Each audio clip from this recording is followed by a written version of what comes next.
So today I made a don't know if it's a good idea, but I decided to spend 5,000 tokens or 5,000 eFootball points to get Elber.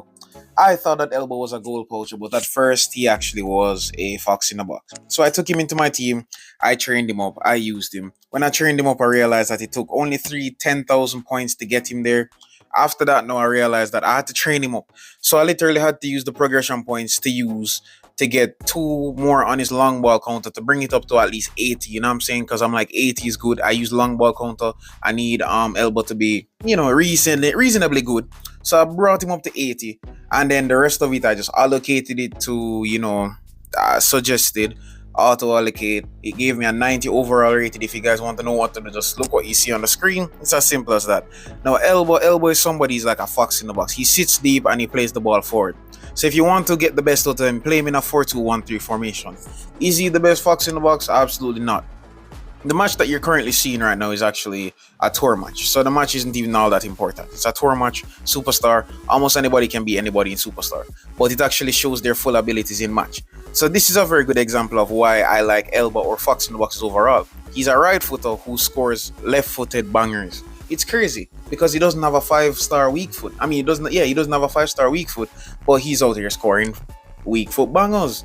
He's using his left foot scoring bangers. So that's one reason why you love fox in the boxes or even target men. Foxes in the boxes and target men love to sit deep, and they usually have more power on their shots. Now, Elber is one of the slowest strikers in the game. I can't even lie to you. His speed isn't all that, and if you waste your points just to update his speed, then you'd be stupid. His heading isn't even all that either. He's nowhere in the good zone for the heading. His passing is very trash as well.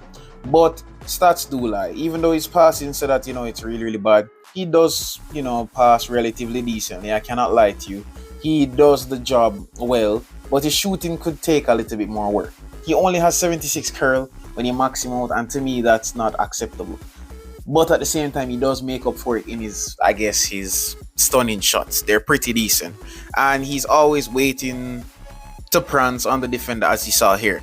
But as I said, this is just a tour match, so you can't even really make a full assumption or a full theory about him.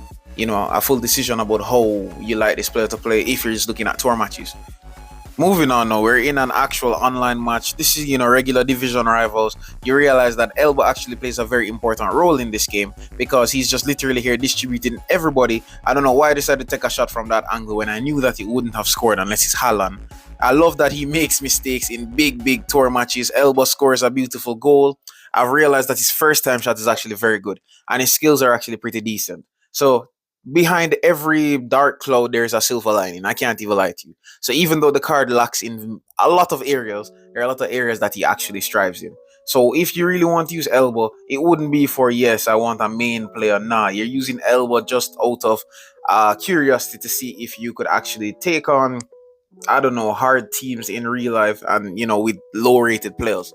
Elber isn't how you have gems. Elber isn't a gem. Elber is just a player. If you know how to use him correctly, you'll get the best out of him. Luckily, I know how to use him correctly after playing a couple matches. He's literally just there to rack up assists and score first-time shots. If you cross the ball to him at the top of the box on the ground and he gets a first-time shot, there's a 90% chance that it will go in, regardless of what his finishing is saying. If you cross the ball on the head, it's a 50-50 chance that he'll score the header. If you give him a chance to curl it around the keeper, it's probably a 30% chance that he'll score a curler. So I'm giving you guys the facts. Literally, if you just use him to hold up the play, pass the ball on the flanks, or take one-time shots, first-time shots, he'll be excellent. If you use him to draw some fouls in the box, draw some defenders out of position, he'll be amazing. But if you use Elber and expect him to be like Harry Kane, Benzema, Van Basten, etc., it's not going to work. He's not like Lukaku. His touch is a little bit better, but Lukaku is obviously the better He's obviously the better striker. His shooting is better. His curl is better. His heading is better. So if you want a better fox in the box, you can literally get Lukaku. He probably costs like maybe 200,000 GP. So if you want a better fox in the box, you can. Did I waste 5,000 GP, 5,000 eFootball points? Maybe I did, but I don't regret anything at all. I'm glad I bought him. I've always wanted Elber, and I literally don't regret anything at all. So I hope that you guys enjoyed this from this little review. I just gave you guys my full synopsis. You guys know I like to rant. Usually my faces are in the video, but for this video, they aren't. So if you reach this far, please comment down below. Sharc is the Don, or Sharc is the one. Yes, thank you. I'm out.